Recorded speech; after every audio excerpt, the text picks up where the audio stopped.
26 inmates, and you're seeing them right there at Sing Sing State Prison in Ossining, have something actually to be proud of today, a brighter future. They donned caps and gowns Wednesday night and walked across the stage to receive their earned college degrees. The same college course load, the same expectations, the same grading that a regular student would have had at that four-year undergraduate college. But they did their study inside a cell. They did it while there was lockdowns here. They did it in cell blocks where if something went wrong unrelated to them, they would have lost privileges and literally not been a part of the program. So all the things about regular prison life, but yet going to college at the same time. They legitimately earned the degrees that they received last night from Mercy College. And it was through, again, a program called Hudson Link for Higher Education. Private, nonprofit thing that means no tax dollars, and it offers college courses to the inmates. The commencement ceremony also has gotten the attention over the years of people both in the arts and national figures. The Buffetts have been involved.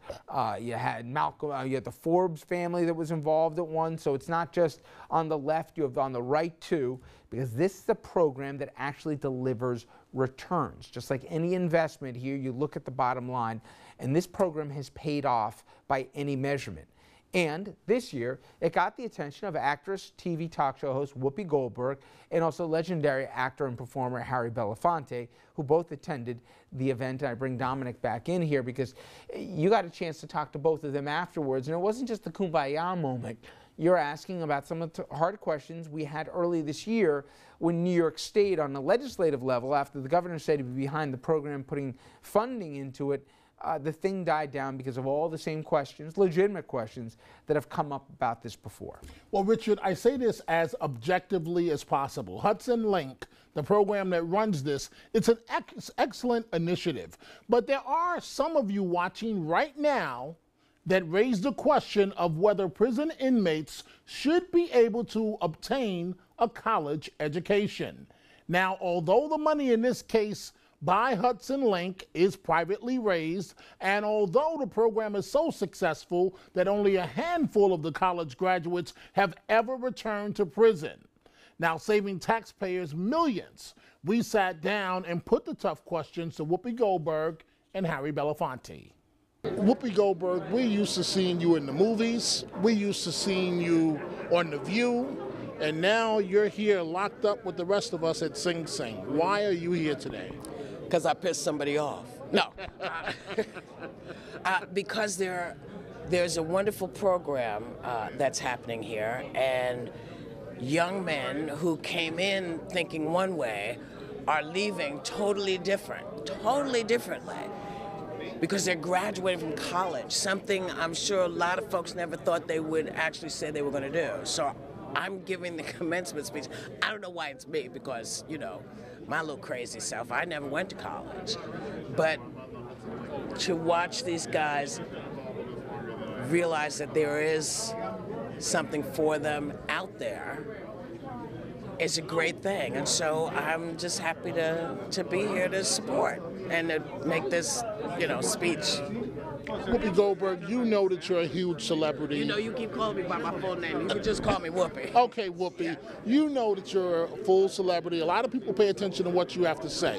So I want to put this question to you. There are a lot of people watching us right now that say these guys had their shot in life, they're doing their time for bad things, and that this is a waste of taxpayer dollars. You know what? There's a lot of stuff that wastes taxpayer dollars, but if this is what I'm going to spend my money on, I'm happy about it. You know, education is never a bad thing in this country, where we become, you know, kind of dumber. We don't know our history. And I'm not talking about black people, I'm talking about Americans don't know American history. It's not taught in school, you know.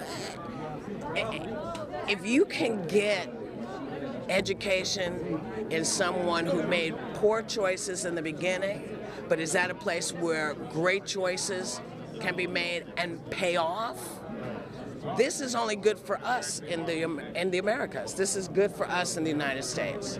Anytime we can spit out an educated person, I'm all for it. Mr. Belafone, this is not the first graduation I've seen you at. Why is this so important to you, and why do you keep coming back?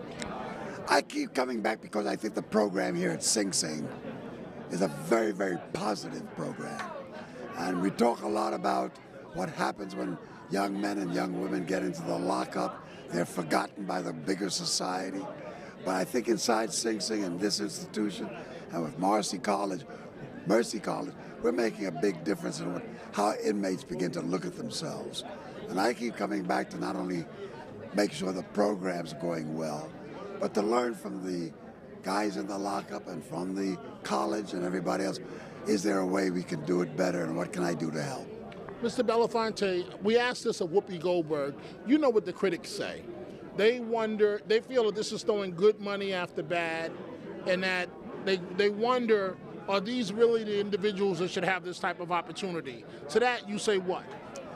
I say every living creature deserves an opportunity to live, and to live in an environment and a space that's filled with decency and compassion. I don't think one should question whether these men and women in the lockup have any rights. Should not be treated with a certain sense of embrace and love and care. These are our children. Some of them are our fathers. Some of them are our husbands and daughters. Why shouldn't they be paid attention to? Perhaps if we paid attention to them on the outside, they wouldn't be here now. But I reject anybody that suggests that these programs are throwing good money after bad, or that somehow the process is flawed. Until you find a better game, don't knock ours. Now, Richard, to possible critics, I say this: get your name on the list and have an open mind and just attend one graduation, just one, and see if you still feel the same way. But I want to go back to your original point, Richard, about, and because we do, whether you like this program or not, you have to tip your hat to these guys for obtaining their education behind bars. It's loud, it's noisy. This is something Whoopie Goldberg made a point. And safety is really an issue. The moment that you arrive at Sing Sing in Ossining, you know you're there. You know because you've been there before. We had to take off our belts, take off our shoes, take off our jackets, go through a metal detector, pass through several screening areas, and they bent the rules a little bit. I had to give them my cell phone. They bent the rules a little bit for me. Because I'm a journalist, they allowed me to bring a pen in to write. Normally, you can't even bring a pen into this maximum security prison. Earlier this year, we've talked about this in the show, but Governor Cuomo said, you know what, let's put some funding behind this. Not a lot of funding, but in effect, make them eligible for like Pell Grants, which, as people know who've gotten that or TAP money, it helps especially low-income folks here at least get some money they can apply towards an education. All of a sudden, hue and cry, soft on crime, and all the rest. If you take completely out of the equation whether or not you believe in redemption and it's worth it or not, 99 point something% of the guys who've gotten out don't go back in. The rate of recidivism is almost 0%. On the flip side, for those who don't get a degree, half of them go back in. Within a couple of years. You said it yourself, 60 grand a pop just to house these guys every year. Forget about the cost of the crime that they put on society here, the trial, all the other stuff. So just from a dollars and cents standpoint, we save money doing this. But the stories you hear, forget even the families you talked about, guys that could transfer to medium or low security facilities here, much safer and easier places, will stay at a maximum security facility because they can't get a degree at the other place. I'm telling you, if you think you throw good money after bad, that they're not worth it, remember, 19 out of 20 inmates are gonna come home. So they're gonna come back. The question is, what do we wanna come back as? I now believe there is such a thing as redemption, but even if you don't believe it, just think, what do you want them to come back as? And you want to keep spending your money to keep sending them back to this place. I hope after this election the issue will come back again, but hopefully at least the public can put a human face here on the debate that when it does. Dominic, thank you very much. Okay, speaking of New York, when we come back, we're going to leave the prison system and in fact get into New York State politics. Save the joke there that they're one and the same. Okay, after much debate, Governor Cuomo He gains the support of the Working Families Party. However, what happened behind the scenes has got a lot of people angry on the left and on the right here. A lot of people say that deal, that backdoor deal with the mayor, well, it's got some folks saying that they sold some folks down the river to get it done. We'll talk about that after this.